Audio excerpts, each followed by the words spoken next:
大家午安，我是秦燕莹，欢迎来到全球大量化。今天同样要邀请到我们最棒的嘉宾，我们的郭正亮老师。老师今天笑而不答，比比呀球，为什么？来看看我们的桌上多么样的澎湃啊！在中午时间呢，12点半跟大家见面。那今天要跟大家来介绍的是中秋烤肉要到了。老师，你家有在烤肉吗？现在没有了，以前有。以前有对不对？因为现在其实，在台北市有很多地方它是不让人家烤肉的，因为各种的这个公安等等的问题。所以呢，如果你要烤，你还得要移师到河滨烤。那河滨烤呢，你还要带很多给西微博哎，所以现在呢就会有比较亲民。那在这一次，我们的时尚玩家购物网跟我们新闻大白话一起来合作，这是中秋的限时优惠。那这个烤肉比较特别，来。老师开始默默的拿起饮料，先来喝一口。因为什么？因为今天呢要配的是我们的串烧。这个串烧是鸡指烧鸟，在台中非常有名的一个烧烤店。你一口一个，你吃得下哦？很大颗哎。你是女生嘛？哦 ，OK， 好，怎么样？你吃的是什么口味？猪包凤梨。猪包凤梨，那感觉如何？好吃啊！我昨天事实上在另外一台就第一次吃到，我昨天就下订单了。他昨天在仔仔的节目吃到，然后昨天就下定。我说什么？你昨天下定，你为什么不留到今天？他说我因为涨价盖后加，所以他马上行动派先下单。昨天他也吃了好几个口味。其实，在这一次呢，我们有所谓的牛跟猪。那大家可以看一下我们现场哈，他送到你家的时候会是像这样的一个真空包装。真空包装是什么意思？就是它一烤完之后，它马上就急速冷冻，然后急速冷冻呢，它就把所有的原汁原味全部锁在里面。比较特别的是，你有没有吃到一个炭香？有炭香，它锁在里面，所以你吃这个也吃所以不需要再烤哦，你只要加热就好了。OK， 你看他吃的比我还专业，因为他吃的口味比我多。听说最好不要用烤箱，不然会干掉。对，烤箱、气炸锅千万不要用。最好的是什么？是隔水加热，还原度可以来到90%。对，就是要有水汽啦。水汽，而且然后重点是什么？重点是啊，它这个很好玩哦，因为呢，它这个一包里面呢，它有4种口味。那4种口味它都蛮特别的，比如说它会有包糯米肠的，来，你可以试试看这个就是牛五花糯米肠，对，里面包糯米肠。我之前试的是猪包糯米肠，然后我吃了一串之后。我发现我那一餐就饱了，就这么一串就很扎实，然后里面的糯米呢，其实蛮香的，就是很有那个口感啊。我现在讲的就是你知道，开始吞口水。包糯米肠会比较大嘛？对，就跟大肠包小肠一样，是一样，但是它的肉蛮嫩的，对不对？它肉的那个香味跟那个糯米这个吃了会饱。吃了会饱啊，因为有糯米。我吃了那一串之后就饱了。然后呢，它其实里面有不同的口味，让大家包括包杏鲍菇啦、玉米笋。比较特别的是，它刚刚讲的猪包凤梨，然后猪包花椰菜，还有猪包酸白菜，都是很特别的口味。那今天呢，就是要跟大家来讲这个比较特别的消息，因为中秋限量特价，原本是1380一组啦。那我们现在呢，含运一组是1000块。如果你一次呢买2组的话，比较划算。为什么？来告诉大家，满1500就会再折150，等于呢你一包这样子5串，一盒5串，其实啊它根本就是不到1000块钱，这个是真的比较划算的一个内容要提供给大家。因为如果你自己去台中吃啊，你光排队就要1个半小时，你才吃。这家很有名啊，很有名啊，因为它是今年那个锅烤节，台中锅烤节冠军。对，怎么样？假料有关系不？那个韩国泡菜的也不错，韩国泡菜也不错。你吃到目前为止，你吃了几种？我这里只有2种啊，2种糯米，然后跟凤梨，对，然后你昨天有吃韩国泡菜跟酸白菜，那你这几个你比较喜欢哪一个？我比较喜欢吃牛肉加韩国泡菜。牛肉，我比较喜欢吃牛肉啦。他比较喜欢吃牛，但是如果朋友你是不吃牛的话也没关系哦，因为我们有牛加猪的组合，也有猪加猪的组合，其实都可以选择。欢迎大家有喜欢的话，它也有牛加牛的组合，也有牛加牛都有。你看我比你还了解。你喜欢吃什么？因为我上去网络看的，它有好几种选择。他已经先买了。牛加猪是最划算的。他刚刚跟我讲说已经寄到他家了，东西运送的非常快速。大家知道现在宅配冷冻宅配新鲜宅配一趟就要270，要跨300块，所以它1000含运真的是还蛮不错的一个组合，不用排队就可以享受到这个冠军美食，提供给大家。好，不过呢，您边吃我边讲，因为这个星期还是要先请您来点评一下大事。我礼拜1定的，礼拜3今天早上就到。很快对，然后如果说放在冷冻可以放1个月，可以吃到中秋。我觉得中秋，然后国庆都还吃得到哦。我们这个比巴西蛋，我们是真的不是随便说的，才这么一点点，我们这个是真的完全都是真空包装，而且呢，生鲜食品它最在意的就是什么？最在意的就是它有没有所谓的专利啊，真空包装，然后你的使用的期限、食安的问题，这一些呢都是有品质保证啊，希望大家有需要的话，欢迎自己上网订购啦。不过一开始呢，还是要先请这个我们亮哥来讲解一下美中关系。原因是因为 G 团体落幕了嘛，那今年比较大的其实就3点，一个呢就是说联合声明下发现了没有俄罗斯入侵乌克兰等等的俄乌战相关的这种谴责性的字眼出现，另一个是非盟的加入，再来呢则是所谓的印度中东欧洲经济走廊这个东西呢，他们说要开始来做。那这不会有结果了。这3点大家就觉得说，第一就是到底 G 团体下的实质意义是什么？另一个看点是什么？是拜登在这里面一直在讲说，哎呀，好可惜啊，没有看到习近平。最新是美国国务院喊话了，说我们希望在年底前可以接待到王毅。好，什么原因？因为联大现在正要开始进行嘛。不是年底前呐。他是说年底前啊，就是不是了，王毅一定要先去，一定要先去，11月才能见到，对嘛？那因为联大他们以为，应该是王毅要来啊，怎么不是王毅来？现在派了一个韩正来，那王毅不来，他就没有办法跟布林肯做行前会，所以很多人现在开始预测是有可能 APEC 的所谓的拜习会会不会就吹了啊？你怎么看？目前不乐观的因素在增加啦，因为接下来看起来，美国政府好像还要对中芯国际，因为华为 Mate 6.60这个事情还要加大制裁，所以你可以想象那个氛围会不好嘛，对不对啊？而且支持华为的大陆的民众那么多，你想一想那个愤慨，对不对啊？那而且我觉得拜登有点漫不经心啊。你如果说11月真的想见习近平，那你就要铺梗嘛。那你跟加拿大军舰跑来台海干什么？我是觉得他有很多动作都违反逻辑啦，就给人家感觉他有点漫不经心。所以你如果是真的很希望促成，实际上对方一定有感觉的嘛。比如说你真的希望11月跟我见面，那之前当然就是王毅要去一趟，那不管跟布林肯或者跟苏利文都要见个面，对不对？这个是必要的一个过程嘛。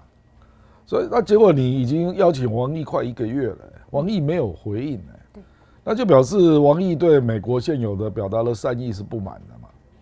那结果你现在还在累积恶意，包括我们说你即将再制裁中芯国际，对不对？那我刚刚讲的嘛，就是你很多动作都在累积恶意啦。比如说你去越南，那你是要干嘛啊？你如果纯粹是投资越南，那大家没意见。那显然你不是这个意思嘛，你还希望跟他一起搞南海嘛，对不对？那跟菲律宾串成一条线嘛，对不对啊？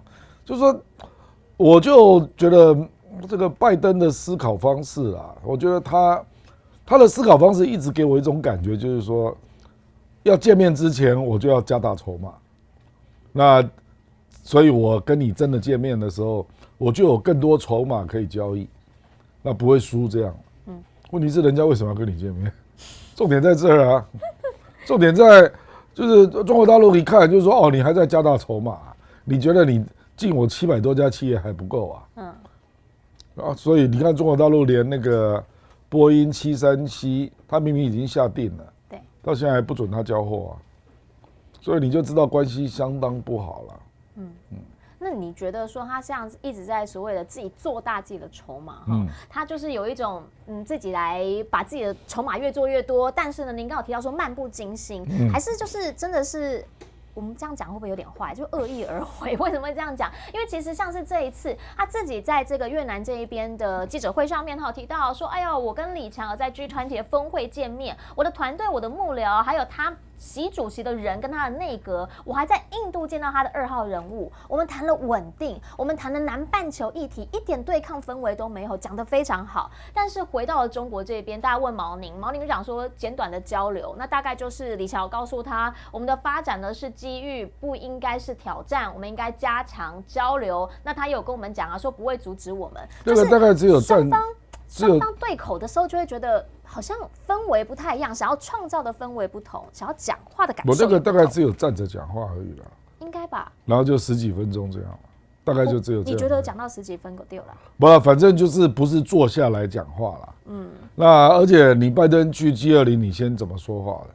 说我没有要见李强啊，那后来又变卦，对不对？所以就感觉不知道你要干嘛啦，你知道我意思？那你当然你愿意跟李强讲话，李强当然会跟你讲话啊，因为他就表达他原来的立场嘛，就这样啊。可是这个不会有进展的啦，这个叫做各说各话嘛。然后拜登就又回去吹嘛，说我们谈得很好啊，那这也没有用啦。现在中国大陆不是看这种东西啦，中国大陆就是看你实质提出什么样的条件嘛。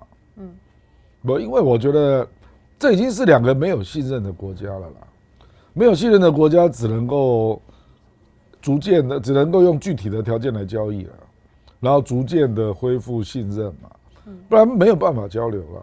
目前就是这样。比如说我随便举例，李尚福你到现在也没有要取消制裁啊，对啊，对大陆的防长嘛哈。那香港特首李家超到现在也还不能去 APEC 啊。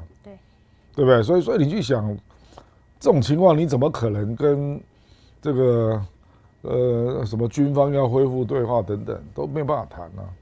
所以就是他一直想要跟对方见面，但是现在看到就是这种场边会晤可能是站着讲话，那同一时间呢，可能习近平连让你跟他站着讲话的机会都没有，他可能 maybe 他干脆就不去了，会不会是这样的状况不知道。但是这次的 G20 其实很多人开始在讨论，就是拜登你去这一趟，你认为 APEC 有 G20 重要吗？一个是所谓的全世界全球20强，一个呢是就是所谓的亚太这一边的经济体。那 APEC 曾经有过什么重要决议吗？APEC 事实上是个联谊会啊，论重要性应该低于 G20 吧。那 G20 习近平都不去了，那为什么一定要去 APEC？所以我的意思是说，你用这样稍微衡量一下就知道了嘛。而且那个 APEC 在旧金山呢，对，那我为什么要去？就是因为就是你的场嘛，所以如果没有相当的一个善意的回应，我真的越来越找不到他去的诱因了。那你觉得这次的 G20，习近平他没有去嘛？那所以大家就看拜登唱独角戏。你觉得他有达到什么样？你认为可以足以认为他是一个亮点这样的成果吗？其实他主要对外讲的当然就是印度中东那条经济走廊嘛。对。那可是那个就是完全没有经过可行性评估的啦。所以给人家感觉就是在吹牛啦。我在直播我就直接说他是画饼充饥啦啊。因为你去想一想，你要怎么盖呢？你要从希腊的那个码头嘛，先坐船坐到以色列，是有2段海路对，你要先坐到以色列，然后以色列再经过约旦，然后再进入沙特阿拉伯，然后接下来要盖铁路贯穿沙特阿拉伯。请问你印度跟美国谁有这个技术盖沙漠铁路？然后再进入阿联酋。然后阿联酋再搭一段海路到印度的孟买。我跟你讲啊，人类历史上有的那个所谓商业之路啊，那个都不是凭空想象的啦。比如说中国大陆“一带一路”，它也只能够在丝绸之路的基础上嘛。是。就历史上陆路真的有这一条嘛？就是人家透过中国穿过俄罗斯、中亚，然后到欧洲。这条是真的存在啊，是或者是从中亚穿到印度，对不对？这2条路都是存在的路啊。那海上大家都知道嘛，郑和就下过西洋，对不对？这不是凭空杜撰的啊。那这条就是凭空杜撰嘛，人类历史上从来没有这条路嘛。所以你是想当然尔吧？而且我们来讲诱因啊，因为任何的路会成路，就是因为商人往来多嘛。是。我们也讲那个中欧班列了啊，中国穿过俄罗斯、中亚到欧洲，光是中国跟欧洲的贸易额是8000亿美元啊。那你如果再加上中亚还有俄罗斯，那就上兆了嘛。那它这一条，印度跟欧洲的贸易只有1300亿美元，你怎么撑啊？你怎么撑得住这条路啊？因为往来的商人没那么多嘛，那你光盖这条路，你可能要花1000亿美元以上啊。没有人会做这种东西嘛，就是你在经济上不成立嘛，哦，那到时候往来的商人少，那票价就会变贵嘛，对，哦，那我们还要讲新建上的困难，你这个是整个穿越沙特阿拉伯那他为什么要有2段海路？对，因为他如果不要走海路，就要经过伊朗，那伊朗不可能同意嘛，对不对？所以沙特阿拉伯到目前全世界唯一一条沙漠铁路还中国盖的，你美国跟印度哪有这种基建团队啊？然后我们再来讲标这么大的案，你要有一个比较大的基建的标案的厂商嘛，那全世界前20大，14家都在中国，6家在欧洲，那请问谁来承包啊？所以我看到这个案子，我就觉得美国真的是进入霸权之秋了。他现在提出来的东西是没有可行性嘛？就你以前要提一些东西，人家看一下，比如说大英帝国，他提出一些计划，还有一点可行性。你现在提这个简直就是天方夜谭呐！大概是有印度在跟你一起吹了，就没有一个，我觉得那个沙特阿拉伯也是跟你一起签字啊，可是我觉得他就在那边等看你的笑话。给我的感觉是这样，就是他到底有没有一个执行性，他的 vision 在哪里，就会让大家觉得说你是讲真的还是玩假的，就是只是来充数。你要盖一条很大的铁路哈，你沿线要有经济力量来支撑嘛。是，比如说中国大陆去盖中巴经济走廊，他投入的金额是超过2000亿美元呢。那他为什么要盖？因为他要经营那个巴基斯坦那个瓜达尔港。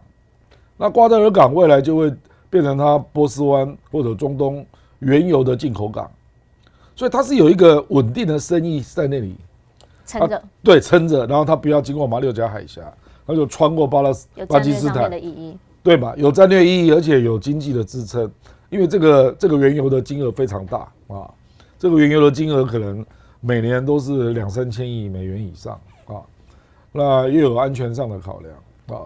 所以他就中巴经济走廊非盖不可啊！就是你除此之外，你真的很少看到说有这么大的一个基建要来处理了。那中国也不是凭空去想丝绸之路嘛，本来唐朝就有啊。那中巴经济走廊真的就是现代的，以前没有啊。那中国为什么觉得要盖啊？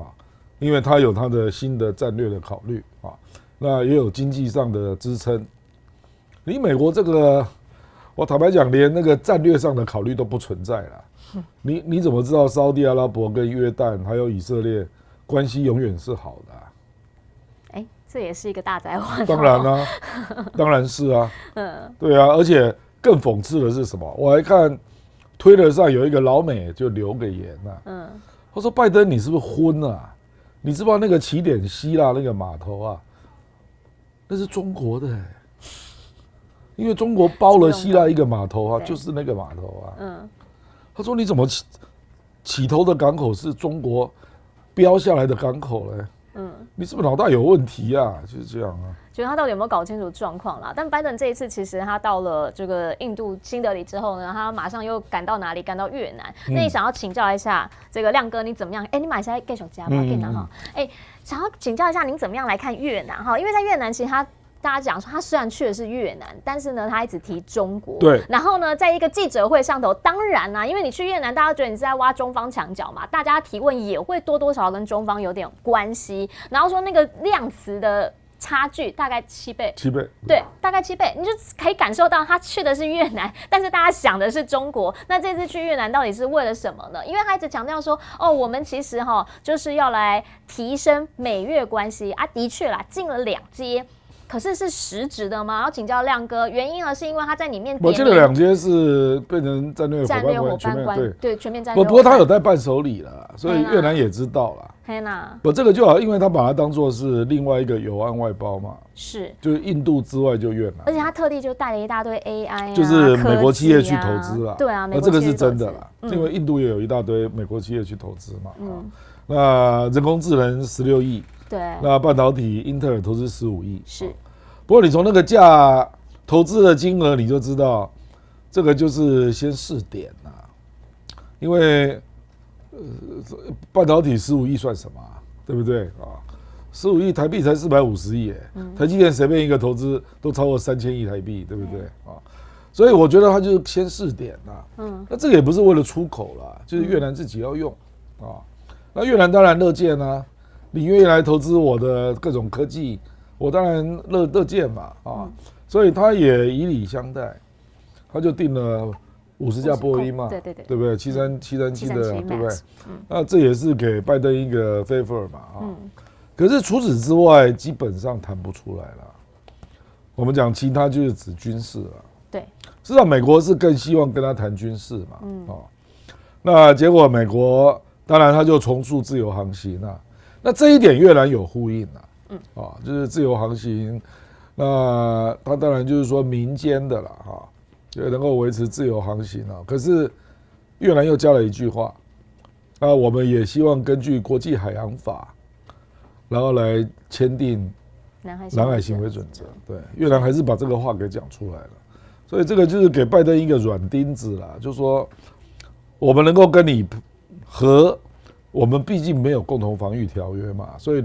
你不要把我想成菲律宾呐，我基本上还是就是中国、美国，他希望左右逢源嘛，我觉得这一点越南是比菲律宾要清楚，所以你如果说你愿意送我巡逻艇，对不对？我认为未来就会发生，比如说美国的那个海岸防卫队要到亚洲来嘛，那他大概就会送巡逻艇给菲律宾跟越南。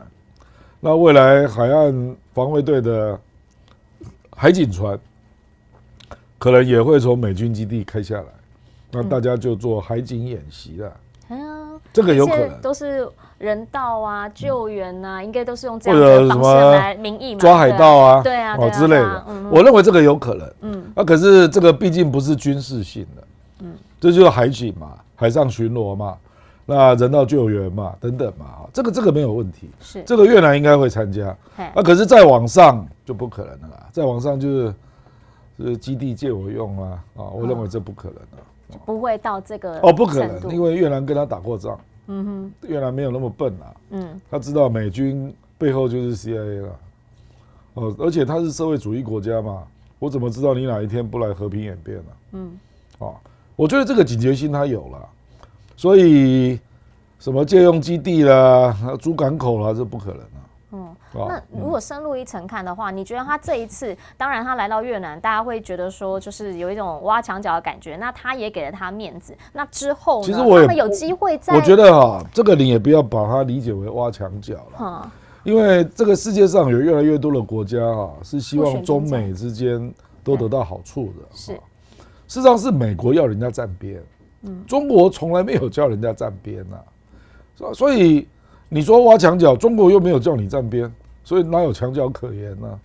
应该就是说，中国大陆让有一些国家就变得开始就是左右逢源嘛，这最明显的就新加坡啦，对，因为新加坡本来是亲美国的嘛，那他现在越站越中间啊，那越南也一度是啦，因为2015年就在那边搞南海冲突嘛，那个。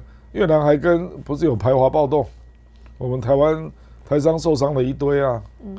那之后他也觉得要跟中国搞好关系嘛，那菲律宾是比较直接啦，就是有仁爱礁的冲撞嘛。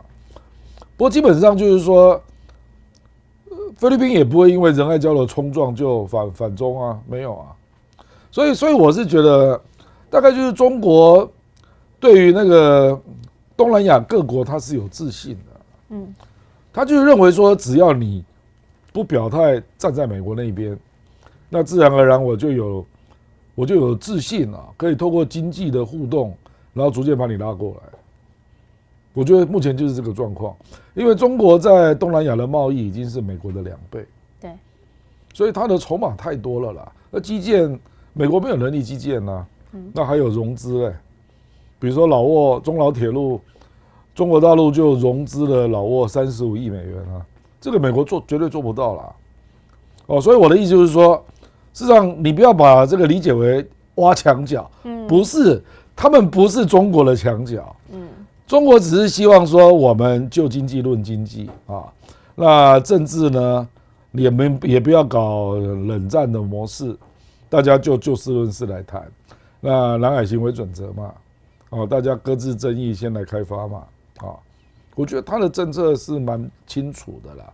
那经济就是 RCEP 嘛，那有一些国家要参加 CPTPP， 那我也争取参加嘛，就这样啊。事实上，你从来没有看过中国的军舰、海空军在越南的周边演习吧？哦，对，没有看过吧？表示他没有在搞这个啊。他的演习都是在台海、对，东海、黄海，是不是吗？是，所以他的对象是很清楚，他对象是台湾跟日本啊。上面一点点，日本当然就是美国嘛，对不对？对，所以我那仁爱礁就是跟菲律宾就是海警船嘛，那个都是海警船，偶尔有军舰啊，那这比较远一点。对，可是你看，在越南、在印尼，再往下到新加坡，中国甚至到新加坡那边跟他做联合军演呢。对。哦，当然中越还没有到联合军演这个层次啦，因为毕竟还是打过仗啊，那军事矛盾也没有那么容易化解啊。而且越南是比较亲俄罗斯的，所以未来的变数可能是俄罗斯要下来。就是中俄现在都是在上面，对，未来有可能就绕下来。不一定是中啦，是俄啦，俄会下来，俄比较想下来，不然他干嘛大力的去经营北韩呢？我认为他现在就是开始面向亚洲啦，所以俄罗斯会开始铺陈他在亚洲的经营啊，那本来他就有底的，他不是没有底气的啊。对，因为越南跟印尼都是买俄罗斯的武器，是，所以这个是有历史关系的啦。所以我认为俄罗斯它逐渐的恢复元气之后，它的海军就会开始下来了。我认为就会到东南亚。OK， 好，这个既然我们讲到这边呢，我们就赶紧先来看一下哈，因为呢，就在昨天下午的时候，这2个人见面了，去个看起来哈，金正恩还有普京，然后呢，在东方的太空发射场会面，然后同时呢，他们也还看了这个新的载运的车啊，火箭车啊，然后还有这个又发现，北韩好像又射了2枚飞弹，现在日本他们这边的报道是说，2枚飞弹都掉进了他们的专属经济区。那目前呢，他们还不知道他所发射的是什么样的飞弹。可是呢，这一来，其实让岸田这边又要开始抗议了就说强烈抗议，你们怎么又开始乱射飞弹这样子？可是呢，这次也说两边要谈的就是合作嘛，军事上面的合作，因为金正恩把所有的这些军事相关的官员军事发展的官员都带在身边，然后呢，有可能要交易的是数百万枚的炮弹。要先请教一下亮哥，你觉得这个对于未来的这个俄乌发展会有相关决定性的影响吗？因为美国媒体这边讲法是说，哎呦，安利给朝鲜买飞弹，朝鲜的飞弹品质好吗？会不会反而让你更糟啊？传统弹药了。传统炮弹啊，那就说会不会让你的状况更糟啊？然后同时呢，现在美方这边当然态度也会拿出来啊，又说要制裁等等等。你觉得后续的影响会是什么？因为美国已经没有传统弹药了，对啊，所以你看美国现在提供什么武器给乌克兰嘛？集束弹、平铀弹、集束炸弹、集束弹，那这2个炸弹俄罗斯也有啊，是啊，可是你就可以看出他本来不想用。那这个有点，我觉得太……那俄罗斯为什么不用？为什么不用？俄罗斯就是认为说我没有必要打到这样嘛。可是乌克兰既然用了，那我就奉陪嘛。事实上，我们已经在乌克兰的战场看到双方都用集束炸弹在打，是，所以死伤人数在迅速上升。对，这是事实那可是问题是你先打的啊，他讲的是乌克兰先打的，所以我俄罗斯就不客气了，大概是这样那平铀弹坦白讲是在用攻装甲的时候使用的嘛，因为它熔点比较高嘛，所以有机会穿过那个装甲车的装甲啊。那美国为什么这个时候给贫铀弹？因为第一个，它传统弹药不够；那第二个是他知道乌克兰最多再打1个月，因为接下来就冬天了，没有办法打。从春季大反攻，好不容易撑到夏季，没多久又要进冬天了。你打完10月大概就没有了啦，下雪了。所以可能就是要猛攻嘛，那我们不知道打哪里了啊。所以你很快的就会在乌克兰看到上面写韩文的北韩的炮弹了，因为我看过，上面就是写韩文，然后写朝鲜万岁。那上面就直接写韩文，我不相信他会把它涂掉，不可能啊，就直接给了。所以这个就表示北韩他早就下决心了。对，这个当然也是我也在你这个节目讲过了。你从去年一路来，你就看到北韩跟俄罗斯的关系非寻常的亲密嘛。对，事实上北韩早就在2014年就已经表态了。2014年是俄罗斯并吞克里米亚嘛，全世界只有北韩承认。到现在中国都还没承认OK， 那我们现在看到去年俄罗斯吞了4个邦4个邦公投加入俄罗斯嘛，是北韩也是第一个承认的国家 OK 然后北韩还跟俄罗斯请缨上战场，说我愿意出兵那俄罗斯当然不好让小弟出兵不过这个诚意实在太足了吧所以俄罗斯当然也相当照顾这个小弟了，所以就我们去年就看到他不断的第4季开始就不断的射导弹嘛，各种射距啦，各种类型啦，后来又看到超高音速导弹嘛，那看到了各种不明的弹道飞弹嘛我认为我觉得俄罗斯大概也想透了啦，就是说你北约这样搞我那我就让我2个小弟像螃蟹的2只那个鳌一个是白俄罗斯嘛，一个就是北韩不就让他们出手嘛，因为小弟出手你们才会怕嘛，俄罗斯不好出手他是大国比如说我举例他把核武搬到白俄罗斯，对，那白俄罗斯如果打了波兰，波兰敢打他吗？波兰敢打白俄罗斯吗？一打起来不，他有核武那打立陶宛，那这个俄罗斯就可以说不是我干的那你不觉得北韩现在逐渐可能会有这种角色吗？就是说他可以制造变数啦。那俄罗斯反正在背后大家都知道他是遥控者所以很多人实际上很担心就是说俄罗斯到底会给北韩多少种新的武器啦？对，就是比如说你战术核武，我在你节目讲过嘛，对，你到底要帮他到哪里啦？我觉得就是这样的东西。那这个东西美国知不知道？知道。所以，比如说美国为什么严重警告他说你传统炮弹不要提供是。可是我认为他就是铁了心了啦。所以我们未来大概会看到几件事啦美国一定又开始联合他的盟友，要进一步制裁北韩嘛。对。那美国可以做的事情大概有几种比如说它会增加海上的拦检我们台湾也被拦检过因为我们台湾跟北韩是有贸易的是那第二个就是金检金融制裁嘛，它大概就会到港澳啦到东南亚啦去查看谁汇款给北韩，对，有来交流然后那当然那个内陆运输美国就比较难查了那可是因为俄罗斯有粮食嘛，那北韩最缺的就是粮食，所以至少这个没有问题。所以我认为金正恩已经铁了心了啦，就是我要帮大哥啦。那接下来大哥给我技术，大哥帮我上位，我要挺大哥。而且大哥给你粮食大哥解决我的困扰。大哥还可以给你能源大哥真的好富有。是本来就是不是因为大哥能源大国，因为他缺的就是能源跟粮食嘛。他能源事实上是有啦，他都是烧煤炭啦。对，北韩的煤炭是够的啦，没有问题啦他就是缺粮食。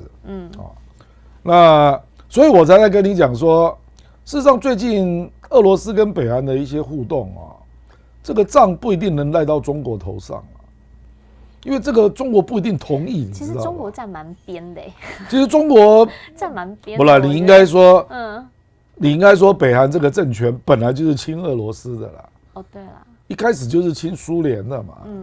事实上，韩战的时候，中国大陆也不知道他要打，就突然就冲过去了。那事后去证明，就是史达林知道啊，那史达林就让他打啊。好，那这个当然有各式各样的谋略的计算啦，就是史达林就是希望把中国卷入嘛之类的啦。不过这个我们不管，可是我们就可以看到，当年他的祖父金日成就是跟苏联讨论的，对，他没有跟你中国讨论啊，他就是这样的一个政权嘛，所以他本来就是亲俄的啊。那只是说，而且你去看，他有很多人都是留俄的啦。哦，整个系统啊，武器系统也都是俄罗斯的啦。可是你现在就可以看到，朝鲜半岛无核化，俄罗斯不讲了，没在谈啊。可是中国休息的状态啊。中国还是没有否认这个主张啊。是。哦，那还有未来啦，就是中朝可能会有联合军演哦。哦。那你是说不是俄朝，说错了。我想说中朝真的假的？俄朝啊，那中国俄朝应该会有吧？那中国会加入吗？问题就在这里，中国要不要参加？对啊，海上如果是海上的话，因为你们本来已经有一个中俄，那我朝鲜可以让他请他来观察员呐，或是请他们来怎么样旁边看呐，或什么之类的。我认为他不会同意。他不会同意。中俄就是中俄啦，中朝不会有军演啦，不会啦。那如果是你俄罗斯跟朝鲜要军演，那就祝福你们了。他不会参加啦。你光是看这一次70年阅兵，你就知道了嘛。中国是派文人去，对，就那李鸿忠嘛，是，他不是军人啊。那绍伊古是从头看到尾啊。对，而且还去看一些军事设施嘛。对不对？那这次金正恩特别跑一趟这个俄罗斯啊，跑到海参崴那一带啊。对，东方经济论坛。那中国也有代表啊，张国清。对啊，可是张国清去当然是谈经济问题了。我的意思是说，接下来那个他们的高峰会那是军事议题啊。哦，对，这跟中国也没有关系啊。这你从这里刚好看出，中国跟俄罗斯还是不太一样了。俄罗斯就是一个军事帝国了，讲白了啦。中国不是。中国其实非常谨慎使用它的军事筹码，它比较常用的是经济的力量，在展现它的经济的力量了哈，比如说贸易啦，基建啦，投资啦，融资啦这一些，啊，它跟俄罗斯真的是很不一样啊。俄罗斯的筹码就是军事，对，所以惹到俄罗斯就是。你就小心一点，战斗民族，对，你就小心一点。也不是说战斗民族，乌克兰也是啊，就是他习惯用军事解决问题，重点在这里。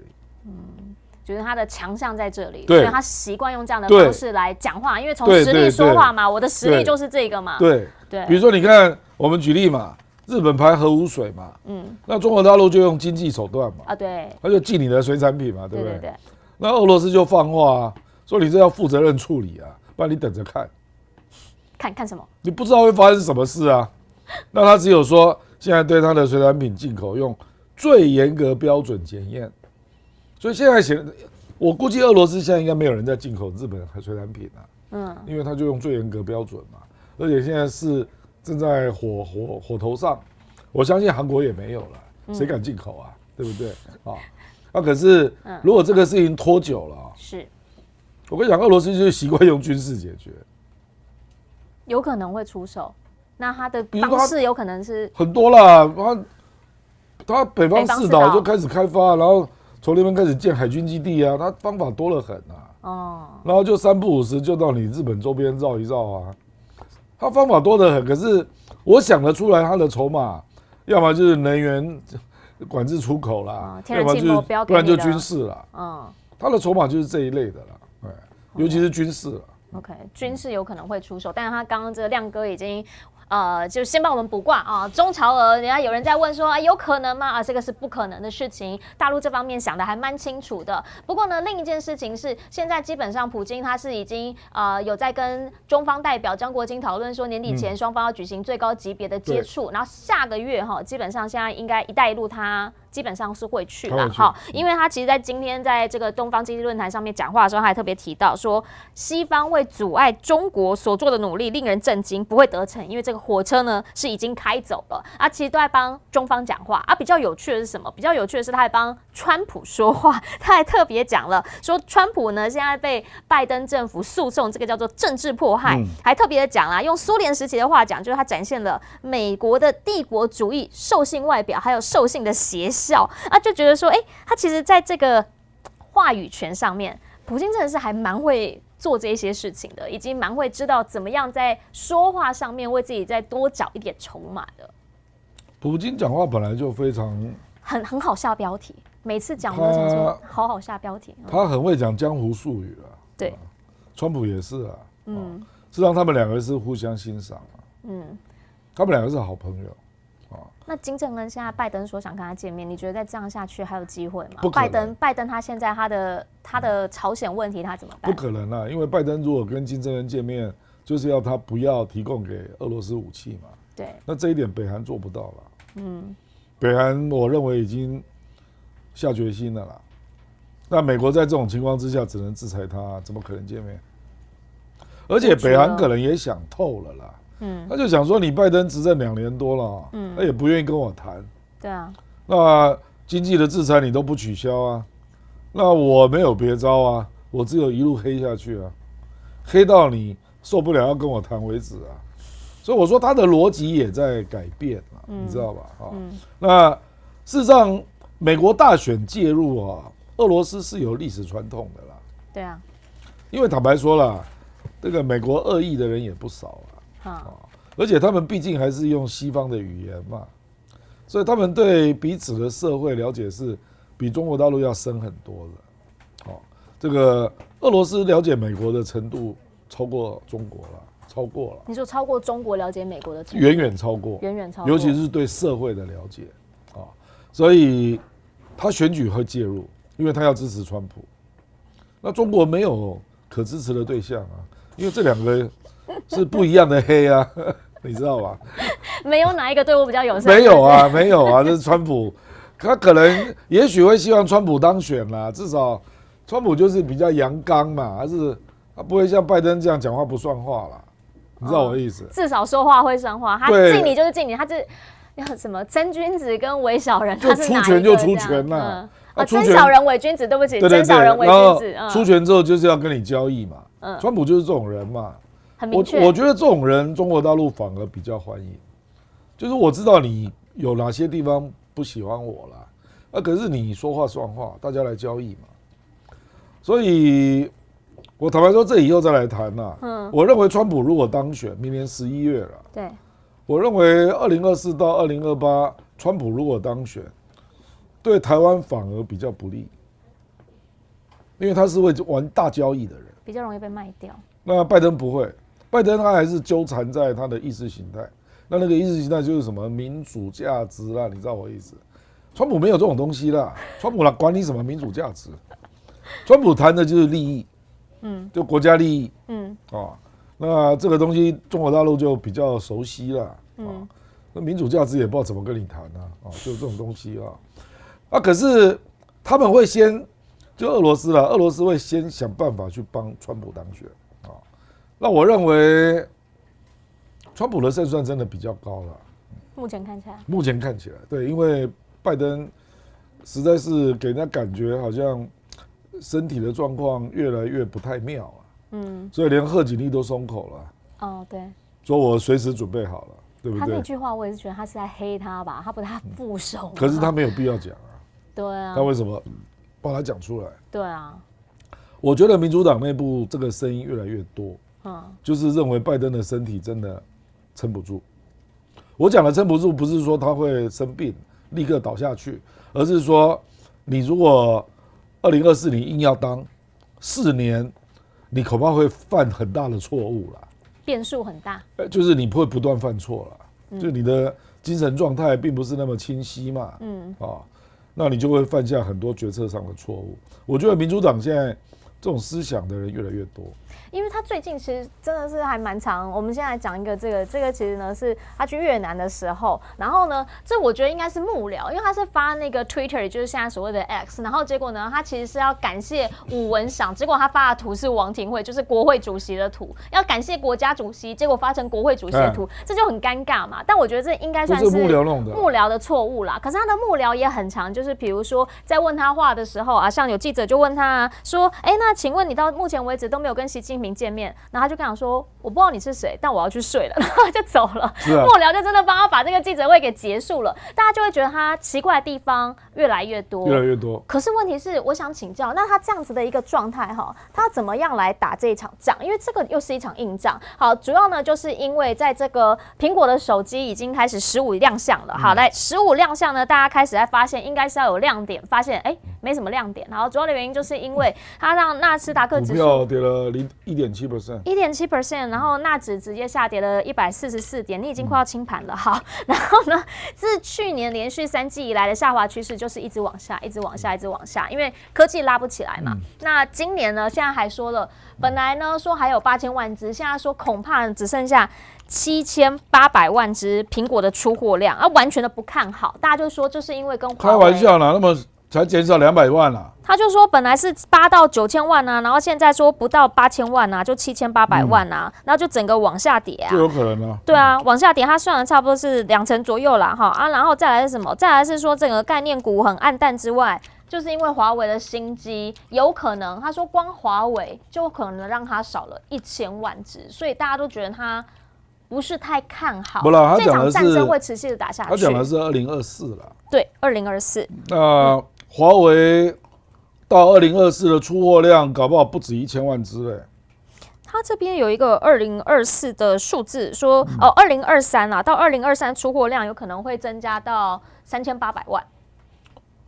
因为他去年是3000万嘛，对，那等于是今年他会多卖800万只啦，这比较保守啦。对，有人是认为大概有4000万啊，不管怎样啦，就是说这个其实 iPhone 本身的更新不大也是原因啦，因为有人认为它的大改版是 i16， 对，不是 i15啦。我看了它其实镜头也没有多大的一个提升，有啦，有就是你要买到最顶级，然后才会有什么，就是跟 Vision 你还有其他的一些设备或装置，就是可以带那个 AR、VR 那种东西。谁家里会有那个？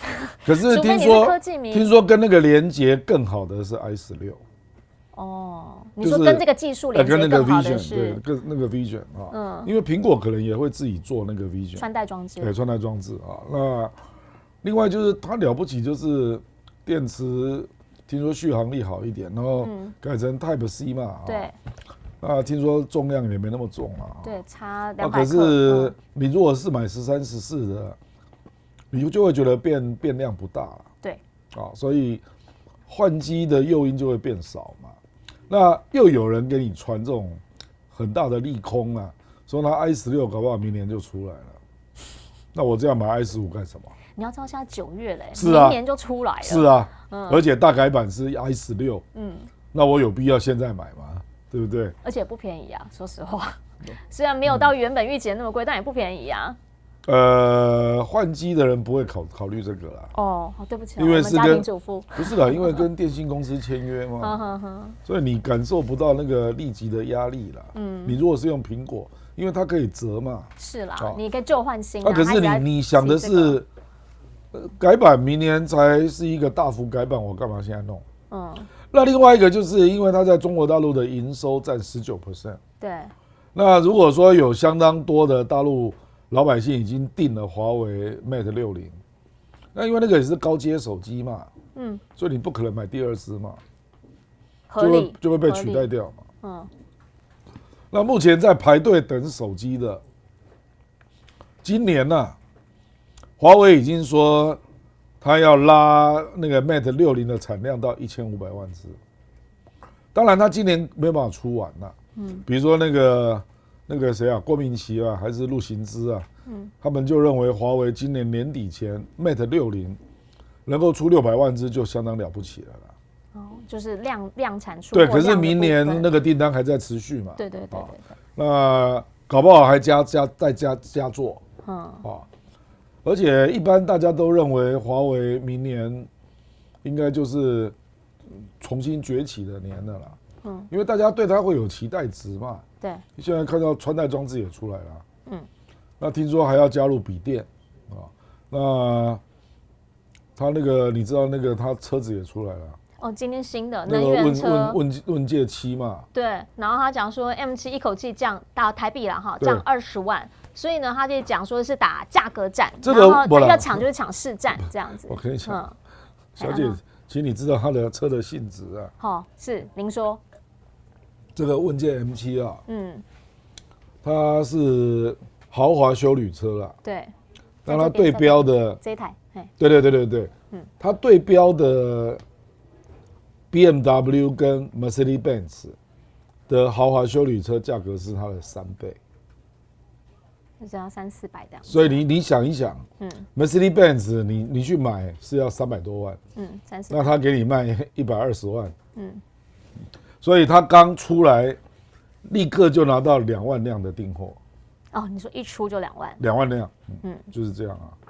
所以你去看这一级别的休旅车嘛，因为我有看他的介绍，他也有专门的一个网站啊。但是内装其实蛮豪华的，我就真的觉得很可怕，他怎么有办法卖那么便宜？因为它的价格最高也只有142万不到150，这相当可怕哎。事实上它不是5人座，它是6人座，它是6人座，而且内装全部都是电脑。你说它的界面，而且那个界面跟手机一样。他们现在有一个说法就是音控的，全部都是它我看到网络上有什么华为3宝，就是电脑、平板加手机，然后现在又连接到了车子，跟他们家全部都连在一起，住家的装置，等于你可以一出门一起床，眼睛一打开，全部都是华为系统。其实这个我们广义讲就是未来科技的整个生态系啦。那里面最关键的就是手机，因为是跟个人嘛。你个人最常用的就是手机那手机，然后你上了车，就车嘛，智能车，对不对？然后接下来就回到家庭，然后到企业，然后你走在路上，那就是一个智慧的交通系统，还有智慧的商业系统，那全部都是鸿蒙的平台。就华为未来会变成这样的公司。你觉得到明年它起死回生这样子的一个我讲的是手机，对，其他的不可限量，因为你不知道它会发展到哪里嘛，因为它那个概念已经不是美国人理解了啦。比如说我们刚刚讲的那个生态系，那很多美国是没有的嘛，或者说它不是同一家公司嘛。比如说安卓就没有这种功能嘛 ，iOS 也不是嘛。苹果未来跟华为的路已经完全分开了啦。苹果从手机接的是什么？接的是苹果 TV， 对，然后接的是内容创造，是，所以它未来接的是视听娱乐那一块。华为不是啊，华为是接到我们生活还有产业的所有的那个人工智能，什么盘古大模型啊，它把这些全部都整合在一个平台里面，所以它做的都是你生活上必要的方便的事情啊。那视听娱乐那一块它不是它的主攻啊，可是苹果会越来越像视听娱乐的公司，有一点比较像是软件的那个部分，因为它要做内容嘛，就是数位内容嘛，数位内容，它未来也会拍片了，已经出现了嘛，对不对？它未来会，那本来大家在期待嘛，说苹果 TV 什么时候出来，那可是一直都不如预期啊。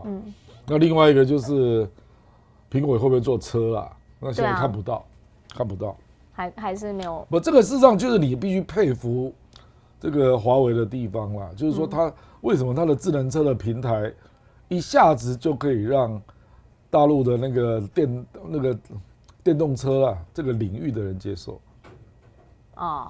懂。你懂我意思？为什么苹果你做不出来呢？这个就是特斯拉在做的，因为这是跨完全不同领域嘛，对不对？对，这是特斯拉嘛，对不对？对。你苹果就搞不过特斯拉嘛，那为什么华为可以？华为为什么做得出来？它手机在跟苹果竞争呢，鸿蒙是在跟安卓竞争呢，对不对？然后这个智能车的平台是在跟特斯拉竞争呢，你不觉得这个公司有点不可思议吗？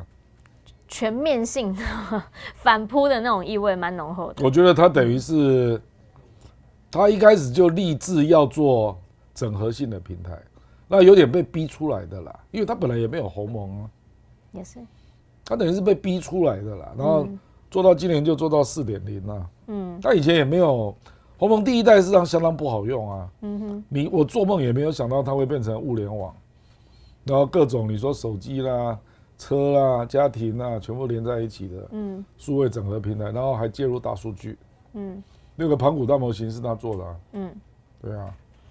那你觉得现在不可思议了？你觉得现在，因为现在其实就两边就是有一种在较劲的意味了嘛？那当然呢，美国这边他现在其实我坦白说，我不会。7奈米中方要进 iPhone， 你觉得会有影响吗？你觉得这未来，政府的力量，我认为中国大陆政府官员进 iPhone 是合理的啦，因为美国也进了华为啊。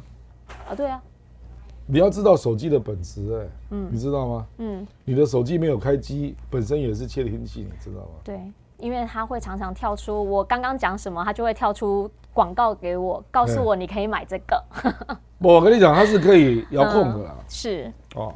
那它是有后门的嘛？对。那我怎么知道你会不会把这个放到中国大陆？所以。中国大陆就说一些政府官员啊、敏感设施的员工啊，你不能够带苹果嘛。这个是合理的，是合理，但以前他没做嘛。对了，没有那么明确的有这样子的一个信息出来嘛。对，可是我们现在就是在好奇他到底制裁的规模要大到哪里了。因为你如果只有政府员工，我们讲公务机关，那他的人数大概是700万。他现在好像又做了医院核电厂，这个是《金融时报》新的。对，那如果更广义到事业单位呢？事业单位又有分哦。国家银行呢？因为他们的相关政府民企合作的还蛮多的。对啊，那有人统计过了，超过4000万。这么多？那我再问你啊，这个就是公务机关加事业机构超过4000万嘛，对不对？那党员呢？那就党员不是从政预备队吗？社会精英啊，中国共产党的党员有9400万，是。那你认为会不会群起效尤啊？你的意思是说，你如果是党员啦，那你想要在你的单位升官，对，那你要不要表示一下，说我也很爱国啊？那你看到你的领导都是用华为，你敢用苹果吗？有这种氛围，当然会啊，它就是这样的社会嘛。如果你的领导不用苹果，你敢用苹果吗？就是如果你旁边的人，他整个系统都不是苹果的时候，你用苹果其实也不友善。说实话是这样吗？当然是这样啊。对，因为手机重点就是要让你好用跟友善。你讲的太实用面了，我讲的是政治。我知道啦，你讲那个就是一个社会的氛围。比如说你的主管啊，你的主管就天天在讲苹果的话呀，你能用苹果手机吗？所以我跟你讲，所以为什么苹果会跌嘛，就是这个里面有虚虚实实嘛。比如说美光嘛，美光事实上中国大陆真的进的只有进骨干设施里面的美光晶片，那个只有占美光在中国营收的1/10。可是实际上就不是这样。苹果第一个宣布他不买美光，那你苹果是在干嘛？苹果还美国企业，他就是要跟中国政府宣誓效忠啊，不然你做这个宣布干什么？事实上你并没有什么骨干设施需要用美光的晶片啊，没有啊。那苹果就说他不买了，所以美光就吓坏了嘛，就美光就觉得这个扩散效应可能搞到。他在中国的生意本来认为大概只有1/10受影响，结果变成1半都受影响啊。那这个我觉得有点类似啊，它会有一种氛围啊，那就会让你觉得说，用苹果好像有政治不正确的风险，就是我这个氛围嘛。这个氛围如果再爽下去的话，很有可能是什么？我们刚刚一再提到，中国营收占苹果整体19%，是重要市场之一。再这样下去，苹果可能他们自己也会唰啦。我认为中国大陆政府不会公开打苹果了。没有啊，他们到目前为止都没有证实啊。这个就是包括了《华尔街日报》《金融时报》报道，但是官方其实是没有证实的，为什么都没有证实，因为它90%在中国生产。对。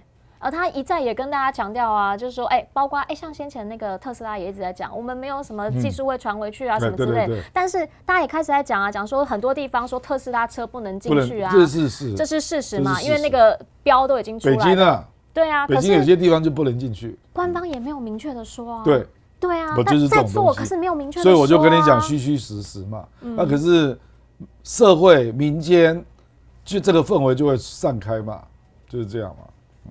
好，社会的氛围，这非常的让大家比如说我随便讲好了，台湾呐，台湾除了官方之外，就是政府部门是不能用大陆手机啦，实际上其他单位也没有规定啊。比如说我以前在立法院的时候，我们的立委并没有规定不能用华为啊，可是有哪一个立委在用华为手机？真的都没有吗？因为我没有仔细的去看大家的手机是什么手机。不是嘛？因为你拿出来的时候，人家就会说啊，你怎么用华为？可能是你卡在碟，猜政党。也不是，我跟你讲，国民党也很少人用华为，真的很少。我这个就是，可是他没有进，当然立法院没有进，当然啦，那个可是行政部门有进，行政部门有进，那这个就是一个氛围啊，就是当那个。新闻媒体在报道说，我们不要讲国民党，讲民进党好了啦。那民进党的选民至少也有3-4成吧？有啊。那你如果想从政，你会用吗？如果你是民进党的人，对，然后你并没有进去政府部门哦，那你敢用华为手机吗？这就同一个逻辑嘛，这样你了解我意思？所以你就说这样的人会去用苹果手机吗？我认为不会用。所以开始两方的。一个社会氛围、政治氛围，影响到实际你的行为、消费模式。对，这是一种心理上面的消费心理学，一个蛮重要。而且因为你的品牌是看得到，对，看得到。它并不是像说用什么通讯晶片、用高通放在里面，你又看不到，对不对？对，又不是说穿着一件衣服，他也要看你的衣服标才知道说你这个是 made in 哪里。这个是你手机一拿出来就你这是香米。对，一看就知道。对，一看就知道。OK， 好，这是对于未来在科技市场，因为现在其实美国这边也开始要研究晶片哪里来，要开始可能有进一步的制裁动作了。那中方这边呢，政府没有说，但是也开始有一些动作，后续会怎么样，我们持续来关心。好，不过呢，在最后我终于可以来吃一下，因为我刚才只闻到这个味道，然后你可以看一下啊，它其实。你看，跟我的手指头是差不多一样大的，所以一口就吃掉了。这个我觉得我应该可以一口就吃掉。对，你看这一大，所以大家其实这是什么口味？我看一下，我这个是猪五花酸白菜。OK， 来，跟亮哥分享一下。你这个是什么？不是糯米啊？你这个是糯米，糯米吃的也太饱了啦。糯米吃的太饱了。对，因为里面也是米。你吃烧烤肉会吃到饱。我吃烧烤才不吃糯米。亮哥说：“我懂吃，你们吃烧烤跟我吃糯米是对不对？”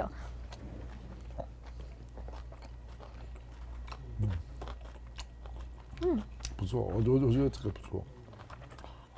还有猪夹凤梨也不错。这个酸白菜很好吃。很赞。好，所以最后嘴巴这个东西怎么讲话，没关系，还是可以说。